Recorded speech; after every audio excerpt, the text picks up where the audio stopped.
Thanks for tuning in to Bourbon Drop. I'm your host, Myron. Today, we've got Green River Foolproof on the channel. Now, I did get myself a single barrel. Shout out to Brian from Bourbon School. But I wanted to know if the Foolproof was worth putting on the channel or not. Let's get it. Bottom drop, bottom drop, bottom drop.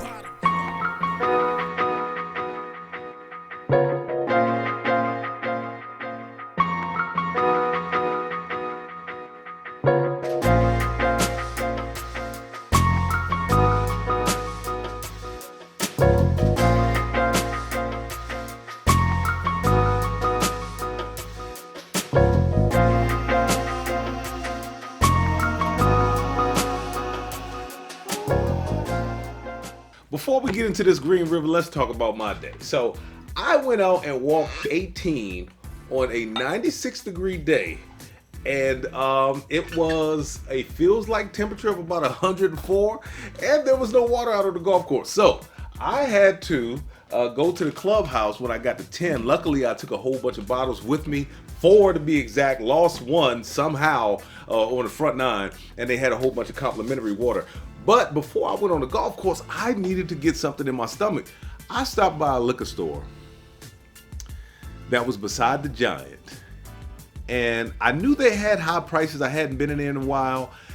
They actually had Elijah Craig B524 for not $100, not $150, not $200. They had it for $249.99.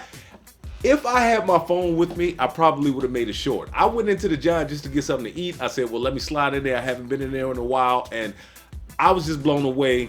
I couldn't believe that they had it for that much. It was ridiculous to me. But anyway, let's get into the Green River. So as you can see, I am a big fan of Green River. This is the OG. This is the one that got it started. I was like, oh my gosh, that is very good. Coming out of the OZ Tyler distillery before they turned to Green River, apparently they weren't making good whiskey. They were trying different things. They were trying to like age 1 and 2 year whiskey to try and make it seem like it was like 10 years old, and it didn't work out. Anyway, I'm glad that they came out with this Green River that is doing amazing. Now, you see different variations. I've got the wheated here. I've got the rye. Still haven't shot a review. Like I said, that walking 18, and it's a walkable course, but it is kind of hilly.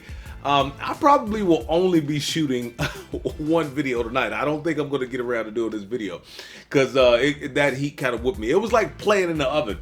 But anyway, so shout out to Brian from Bourbon School. His store got a single barrel of it. And I'm a big fan of picks and single barrels. But the wild thing is, this one comes in at 119 proof. This one was a single barrel. It doesn't say where what store it was chosen for, so I don't know if this was a single barrel that Green River said, well, hey, look, we got some single barrels we want to send out, and then those stores were like, okay, because it doesn't have a name of the store that he got it from. I can't remember how much I paid for that one, but this one was at the Virginia ABC, just sitting there, and it was $49.99, comes in at 117.3 proof. Now, if you don't know, Green River has been through a lot of hands. Originally, it was owned by the McCullough family. The McCullough family, you know, they sold it off after a whole bunch of things happened. At one point, Green River was seen as a medicinal whiskey. They had to take the medicinal properties off of it. I think it was like closer to Prohibition, just after Prohibition, something like that. They couldn't use it anymore, so it went from the whiskey of headaches, the whiskey without headaches, to the whiskey without regrets. It was just a lot of things went on with Green River. The fires would really put them out of business after Prohibition. They couldn't come back after that. So they were sold. They were bought by I think Shinley, which I think it was Old Taylor and Old Charter, and then it was Shinley, which, you know, eventually became Buffalo Trace. But you'll see some of those pictures that I put up on the screen. So they've been through a lot of hands over the years. And I am kind of happy that this label has been revised. They were one of the oldest distilleries in Kentucky. That's why you see the DSP KY 10 pretty much all over the bottle, and the old label. Now, if you look at some of the pictures that I put on the screen, the old label is very, very similar to the new label, and that's why you see the horseshoe on the bottom, because they wanted to pay homage to that old label. Now, it does look like a cool bottle. I really like the horseshoe on the bottom. The labeling is just pretty much simple, your typical, labeling. It's not super fancy, but it is enough to stand out on the shelf. The bottle design, it's actually kind of great, man, because it's different, but it doesn't take up a lot of shelf space. So you don't have this bottle that's protruding out at the shoulders, slim down the bottom, or it's kind of really round and wide like the 13th Colony bottle. So it does have its own unique design, which I like, but it doesn't take up a lot of shelf space. Let's get into the nose of this thing. So sour green apples is one of the notes that I picked up on the nose when I first got it home. Sour green apples, and that was pretty much it. Like a tiny hint of a Sharpie and a touch of oak. That's pretty much all I picked up on the nose. All right, this is the full proof. And like I said, this one comes in at 117.3 proof. This is the single barrel. Now, when I got this bottle from Brian, I did like it. I still do like it. I just didn't think it was good enough to get its own episode. Now that I've got the full proof, at some point I'll probably do a side by side. I won't do that tonight. Did a little too much talking in the beginning anyway. But this one right here, I want to say, since it's on the shelves now, I wanted to be able to give you guys a full review, not just of a single barrel, maybe something that you can't get, but I wanted to give you guys a full review because, sipping it when I first got it home, I think it deserves its own episode. Let's get into the palate.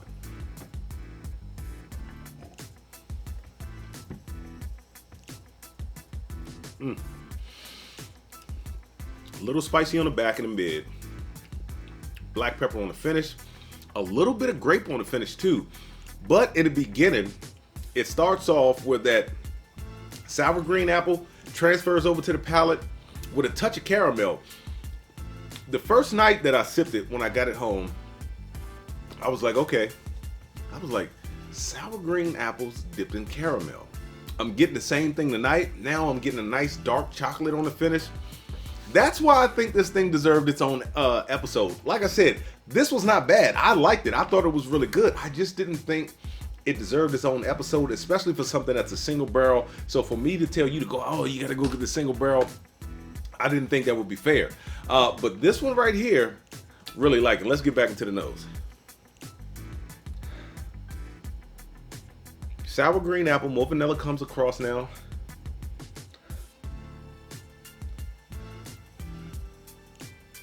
Little hint of caramel does come across on that second sniff.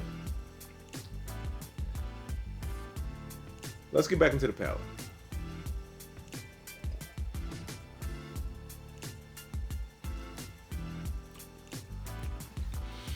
Sour green apples, caramel, sour green apples and caramel, with a touch of a grapey note in the background, which is kind of odd because normally I'll pick up a grapey note sometimes if it's youthful. It will be almost like a grapey, malty, grainy note. I'm getting a touch of that in here, but it is not bad and it is not off-putting. Now, when I had the Mackenzie, that was just super grapey, super grainy. That was just something that I just did not enjoy. All right, this thing coming in at 117.3 proof has made me start using a warm-up pour. Now, you guys are probably going to trip out when you find out what this warm-up pour is. This was actually recommended to me by a Bourbon Drop viewer. I'm sorry, I can't remember your name right now. I didn't feel right without looking it up. Kaiser So say that dude is his name. I can't believe I forgot the name. That is one of my favorite characters in one of my favorite movies. Back to the video. But he said, if you like the Jim Beam 7 Black, because I did do a video with the Jim Beam 7 Black, he said, try the double oak. Now, this is the Jim Beam double oak, and I must say it is very easy on the palate, very light on the palate. This is something that I could see myself sipping on. Yes, I like the Old Forester 86 proof. I am a proof hound. Also, it was the Old Forester and it was the Benchmark 86 proof. That was really good too. So I might have to do like, some type of, triple blonde or something with all of those. But anyway, so that is my warm up pour because I found out the hard way when I think it was the Elijah Craig C923 video and the B524 video. They were hot and they were spicy. So I do need something to, kind of get my palate, going with whiskey proofs. Now that's a lower proof, but, following Stuff and Whiskey, shout out to Josh and Aaron. They always make it a point to have a warm-up pour of Wild Turkey 101 just to see if their palate is where it needs to be, see if the flavors remain the same. Then that way they can go into what they're tasting, with an open mind. I used to always go into a bottle, pretty much raw. I was raw dog in the bottle because I felt like I didn't want anything else to influence my palate. But when it comes to things that are over 115 proof, I think I really need to do a warm-up pour. But anyway, I've talked enough. Let's get into the breakdown. So on the notes, the nosing notes, I got a lot of sour green apple, just a touch of vanilla and caramel. On the palate, there was sour green apple, there was caramel, there was a nice chocolate finish, grape on the finish. The finish actually lasts pretty long, and the mouthfeel is pretty good. So, the number one question is, if you don't have these in your market, are they worth the chase? I'm a little more stingier with my are they worth the chase? There are different levels of chase. There's stand in line or sit in line all night, overnight, and chase a bottle. There is go from store to store to see if you can find a bottle.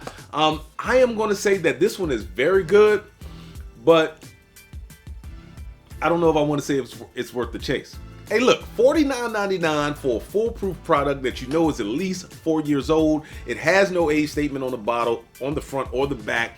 As you can see, Green River, they've got a lot of room with the old labels. They can do some 12-year-old and 16-year-old. Now, I think when they went to Shenley, they were turned into a blended whiskey, but the bourbons, yeah. So we might see some older stuff, some, age-stated stuff from Green River. But anyway, is it worth the chase? At this point, I'm going to have to say no. It's very good. I do recommend picking up a bottle.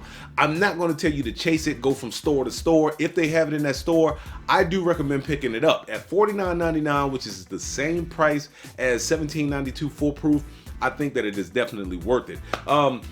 Is it worth retail? Well, I just said that. Yeah, it is definitely worth it. $49.99 for a foolproof product, 117.3, great flavors on the palate.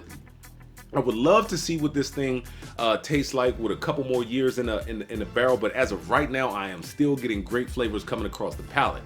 Who's it for? This is definitely for an intermediate to experienced bourbon drinker. I mean, 117.3 proof, wasn't super spicy, was very enjoyable, but I don't think I would give this to a newbie by any means, because I think that proof is just a little too high for them. Will this always be on the bar? You guys know I'm always looking for a value. The Jim Beam Double Oak, that was at the Virginia ABC for I think $23.99 or $24.99. I find it very enjoyable. I was a little apprehensive. It is 86 proof. I was kind of like, should I get it? But that was a very good bottle. So this thing right here, I would have to say that it will always be on the bar. At $49.99 for the proof that it is and the flavors that it offers, it will always be on the bar. With that being said, let the whiskey flow. Never run out unless you head it to a drop. Until next time.